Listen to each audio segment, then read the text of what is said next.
बिस्मिल्लाहिर्रहमानिर्रहीम।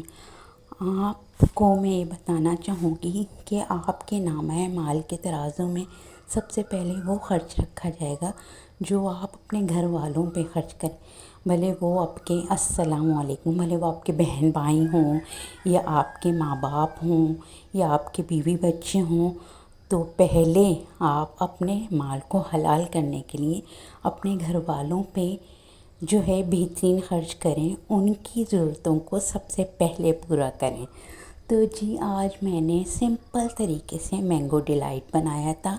Mango delight बोल दें या मैंगो की कोई स्वीट डिश बोल दें, मैंगो का मीठा बोल दें, जो भी मर्ज़ी आप इसको नाम दें, लेकिन बहुत ही मज़े का बना था और बहुत इजी तरीके से बना था।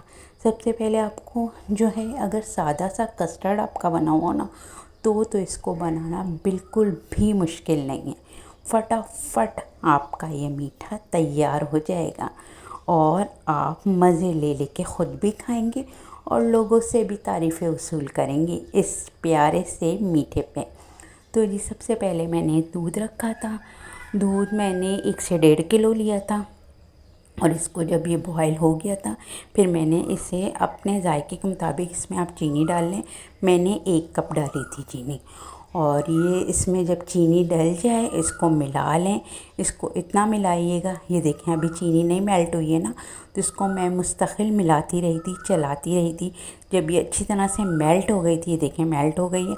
अब मैंने इसमें कस्टर्ड पाउडर डाल दिया था। देखिए इसको ना ही ज़्यादा गाढ़ा करना और ना ही बहुत ज़्यादा पतला रखना है, नॉर्मल सा कस्टर्ड बनाना है। क्योंकि कस्टर्ड इतना रखिएगा, क्योंकि ठंडा होके भी कस्टर्ड जो है वो गाढ़ा होता है। ये मैंने मैंगो प्यूरी बनाई थी और जी ये मैंने कस्टर्ड इस पर डाला था। अब इसमें मैंगो की जो प्यूरी बनाई थी ना, मैंगो को बस मैंने ग्राइंड कर लिया था बग़ैर पानी के, वो इसमें मिला ली थी और इसमें मिला के अच्छी तरह से जब ये खूब मज़े से बहुत आराम से बहुत अच्छी तरह से मिल गई थी, फिर जी मैंने जो है इस पे जो है फिर मैंने बहुत सिंपल से तरीके से मैंगो कट करके लगाए थे। मैंगो को क्यूब्स की शक्ल में छोटा छोटा काट लें और उसको जिस तरह चाहें, आपका जैसा दिल चाहे आप इसको लगा लें और अच्छा सा इसको सजा लें, ताकि इसे खाने में भी ज़रा देख के मज़ा आता है ना, जो चीज़ खाने में मज़े की होती है वो अच्छे। और फिर मैंने इस पर रेड कलर की जेली भी लगा दी थी और जी ये बहुत मज़ेदार सा मीठा तैयार हो गया था। और आप लोगों को अगर ये मीठा मेरा पसंद आ रहा है तो प्लीज़ मेरे चैनल को सब्सक्राइब भी कर दीजिएगा और जी बेल आइकन भी दबा दिएगा, ताकि मेरी हर वीडियो आपको फ़ौरन से पेशतर मिल जाए। और मेरी वीडियो को लाइक शेयर और अच्छा सा फीडबैक भी दिएगा। आप लोगों के फीडबैक से मुझे बहुत खुशी मिलती है और शेयर तो आप कर ही देंगे, क्योंकि मेरी प्यारी फैमिली हैं और आप मेरी वीडियो को स्किप नहीं कीजिएगा। प्लीज़ पूरी वीडियो देखिएगा, क्योंकि आपको मैंने बहुत सारे लोग मुझे कहते हैं आप लोगों को मेरी बातें बहुत पसंद आती हैं, तो मेरी पूरी वीडियो तो देख ही सकते हैं ना आप, तो पूरी वीडियो देखिएगा और जी मुझे यूं ही सपोर्ट करती रहिएगा, मुझे यूं ही मोहब्बत देते रहिएगा।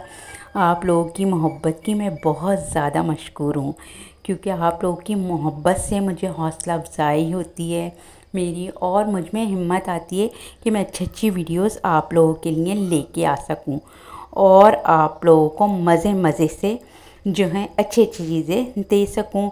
और मैं भले कोई व्लॉग लाऊं या कोई डिश लाऊं या कोई रेमेडी लाऊं, इन सब को मैं इसलिए लाती हूँ कि आप लोगों की मोहब्बत मुझे जो है इतनी ज़्यादा मिलती है कि मुझे बहुत ज़्यादा खुशी होती है कि मैं खुश हो के हर चीज़ लेके आती हूँ। देखिए मेरा मीठा कैसा बना है ना, बहुत ज़्यादा गाढ़ा भी नहीं हुआ और बहुत ज़्यादा पतला भी नहीं हुआ, इतना मज़े का मीठा लग रहा था ना, यकीन करें। बस आप लोग का दिल चाह रहा है ना खाने का, तो फटाफट जाइए और बनाइए और बकरा ईद पे लोगों को बना के खिलाइए और खूब सारी तारीफ़ें वसूल कीजिए। और जब आपको बहुत सारी तारीफ़ें मिलें तो मुझे ज़रूर कमेंट्स में बताइएगा। और आप लोग हमेशा अपना ख्याल रखिएगा और मुझे दुआओं में याद रखिएगा। अल्लाह हाफ़िज़।